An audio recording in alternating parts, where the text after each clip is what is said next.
Yeah, it's pretty wild when you start looking up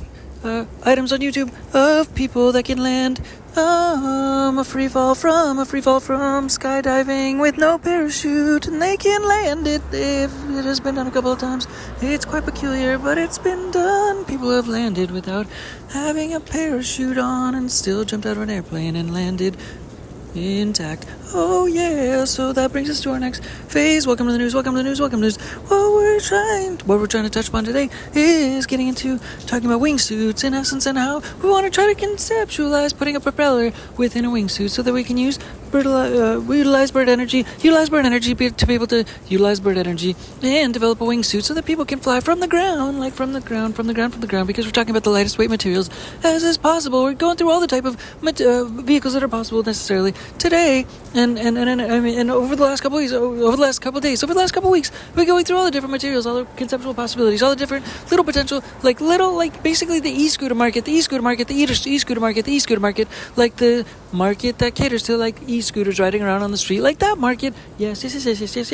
2014, I tried to build a car. Now we're getting into the e-scooter market in essence, because it's more portable vehicles. It's almost like combining the charger that you have in your backpack to be able to charge your extra phone in case it gets low on battery, and using that type of technology to be able to combine that with like small items, small devices to be able to help you fly or help you hover, with using and leveraging little lightweight propeller designs to be able to make it like glider technology, like a glider airplane, so that you can rock like a wingsuit. You can wear like a wingsuit like on the street. You can wear it on the street, and then you can just take off because you can jump onto a bench, and then you can like float down from the bench in essence, or utilize like the ability to have like a little riding scooter situation where you ride on like a spread stick scooter scenario, like I've been talking about those like Alpine slide scooter, but you have the little wings on them, little wing technologies, and the little hovercraft technologies to be able to also have like a wingsuit attached to that. So we have like a carbon fiber tube, for example, with like a little engine and a little motor, but you can actually float around like a wingsuit, but with a carbon fiber tube and a battery and two little wheels attached to it. That is the Alpine slide scooter with a hovercraft attached to it that is also related to witchcraftery and Harry Potter and the Hogwarts game, which has to do with games for change. But back to the wingsuit. We're talking about the wingsuit because we're just trying to attach this to the most light ability to be able to fly when riding around the city. In essence, we just got a little bit of inspiration from like a wingsuit video where there's like an ability to attach a little device to the chest, for example, and be able to fly, and attach that to a wingsuit, and that's powered by BMW. But that's significant and too significant for just flying around on the street with just like a wingsuit. So like clothes, we're combining that today with like the wingsuit aspect to also be able to fly, but on the street, like jump on a bench, and also be able to use that little scooter stickboard with a carbon fiber tube to be able to add a battery to that and a little propeller in the back. So there's two batteries in essence, but at the same time I have the ability to fly because you can just be able to float down because we have subtle wings, but. And this causes the ability to use the items like a bird to be like a bird in essence, to be able to use bird technology, not bird technology, but the essence of a human, as well as like wings in essence, like wings and like the lightest weight technology to be able to leverage these conceptual potentials, to be able to leverage like a wingsuit in the sky, to be able to leverage the potential to fly around the streets just like for fun, like recreational style, not like wingsuit style where you jump out of a whole freaking airplane and try to go nuts and like land it into a giant net, or like a bird lands, basically, where you pull back and then try to land like nice and effervescent style. That is exactly actually the type of style that we're trying to actually get done. Just FYI, that's the style that we're actually trying to get done, where you lean back on the wingsuit and you can nestle gently down, you can float gently down, just like that, just like with clothes that you're wearing, you're able to do these little things. So either between a scooter or clothes that you're wearing, you have a wingsuit so you can float back down to the sky if you jump off of a ledge, for example, but actually be able to float and fly for a second. This is the type of industry we're trying to get into. This is the type of area we want to innovate in, adding little batteries to like clothing and making and also little spread stick scooter sticks out of almost nothing, just like a carbon fiber tube, and then a little bit of technology to be able to make it drive and fly with a little bit of propelling. So that's not too much to ask in terms of technology, in terms of trying to be like a bird in essence, because birds are lightweight and we're taking advantage of the same things that they do, same aspects that they do. And to add on to yesterday's podcast, we have we were talking about adding to making a little scooter, like basically for older people, that when they lean forward, they tend to lean forward because they lean onto walkers. They lean onto walkers, and that tends to bring their back forward. So yesterday I talked about making a walker where they're able to lean back. They're able to lean back now. So they lean back, but also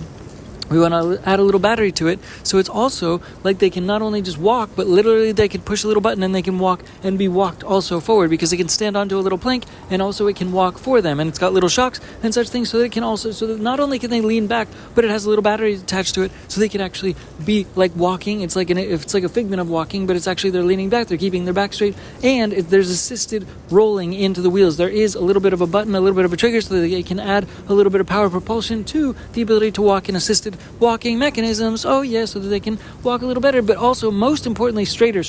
because so many people lose their posture, so many people lean forward, so many older people have bad posture because of walkers. Walkers make people lean forward, and they lean onto the leaning mechanisms, and the freaking walkers are like half their size. The walkers look like they're the same size as the height of their knees, and they're leaning all the way down. Because they're trying to use the walker, obviously, and it messes up their posture. Unfortunately, it messes up their posture. It's a negative item, after all, versus the item of the ability to be able to stand on a couple planks and lean back at the same time, and have the ability to be able to be driven by the walker if necessary, if there's an interest to have like two little steps, to be able to leverage those steps and be able to just be driven around and not actually have to walk at all if possible, but still maintain the ability of the posture and still have a strong enough, steady enough, sturdy enough standing of the wheels to be able to carry it forward and have it all be functional and be able to support obviously someone who's walking along, but also sometimes maybe wants a little bit of assistance, kind of like pegs on a bicycle, basically like pegs on a bicycle, but they're little flat pegs, and they offer the ability to go for a ride on your own little scooter situation, and they're not meant to be too high off the ground at all, so that there's not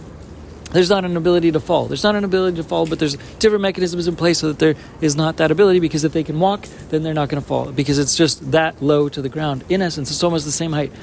so it offers the dual capabilities to either ride or walk, but for the most part, we want people to walk because that's the purpose of a walker. And yeah, we're trying to move down the line. The last kind of purpose of this podcast is talking about doing a co-DJ tour.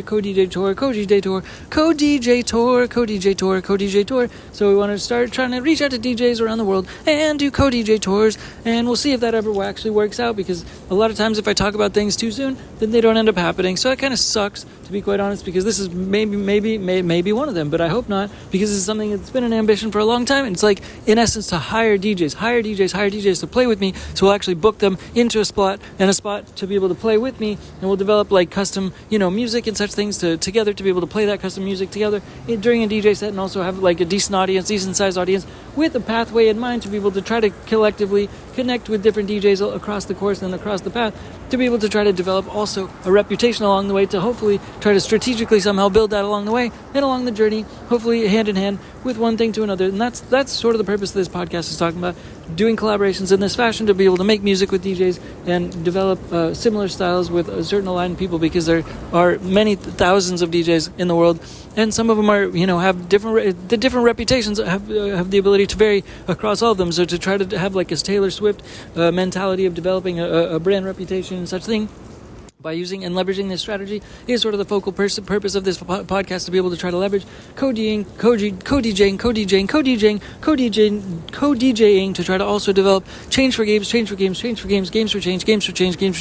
the world, and using the DJ mascot and the essence of promoting and promoting and cross-promoting through DJ sessions and sets, and co-DJing and cross-promoting by doing this version, to be able to try to also develop new art, and hopefully inspire each other with each other, and help each other grow each other's audiences, and just try to continue to basically use the mascot of DINKY Tech to try to send this energy around the world, and continue to promote games for change. Like the first thing I was talking about with a walker, if older people can become mobile, that also adds them more so closer into the pipeline of games for change as well, into change for games, into changing the world with games, because they can wear the flag of changing for games. And same with the rest of people who participate with any other DINKY Tech products, or toys, or jewelry, or art, or any little items that we are able to possibly make or attach ourselves to, like food and things of this nature. Functional. There was a different product I was thinking of today. Maybe trash bags. Yeah, sure, with trash bags. Why not? With the DINKY Tech logo all over it. things like this. Oh yeah, why not? This is what I'm saying. Because of the purpose of changing for spreading around change for games across the world, because we want to spread this message. And so DJing is a methodology like similar to Taylor Swift's company for sending her message around the world, but it's difficult sometimes to do things as opposed to talking about them. So let's keep considering how to continue to promote and cross promote, because we want to get change for games out there. And one of the main ways to do that is also with the witchcraft vehicle of like an Alpine slide hovercraft stick, an Alpine slide hovercraft stick, which is basically a product that hopefully can connect people to actually be able to play games and like be able to travel around the world. But that's the whole purpose of talking about little vehicles that we want to continue to try to make, is because if we can make and manufacture little vehicles, then people can get around, they can transport themselves, and they're also part of the cultural mindset to be able to play games with each other all around the world, play games with each other all around the world, so that it's about giving. It's about giving culture. It's about entrepreneurship culture, and it's about trying to serve that entrepreneurship community for being able to transport and get around in fun, interesting ways, especially ways that fly. We want to try to manipulate the air like birds. That is a big part of our goal, is to manipulate the air like birds, so that ultimately everybody that's flying around is you're using any kind of a product that we're making, or a spread broomstick. In other words, it's an Alpine slide hovercraft, little electrified board. What is it called? Alpine slide hovercraft, in essence, which is the same thing as an Alpine slide electric scooter, to be able to get around, to be able to play games for change. Just like in Harry Potter, the game of Quidditch, we want to continue to promote all of these things collectively. So DJing, as well as like the game of Quidditch, where everybody's trying to promote the game of entrepreneurship across the whole entire world, and it stands for like the Olympics. It stands for a flag, basically the DINKY TehC flag, for being able to promote and play the games of change for games by actually actively giving to people, having philanthropy energy actually somehow be calibrated and calculated, so that all people are able to calibrate together onto a global philanthropy energy grid by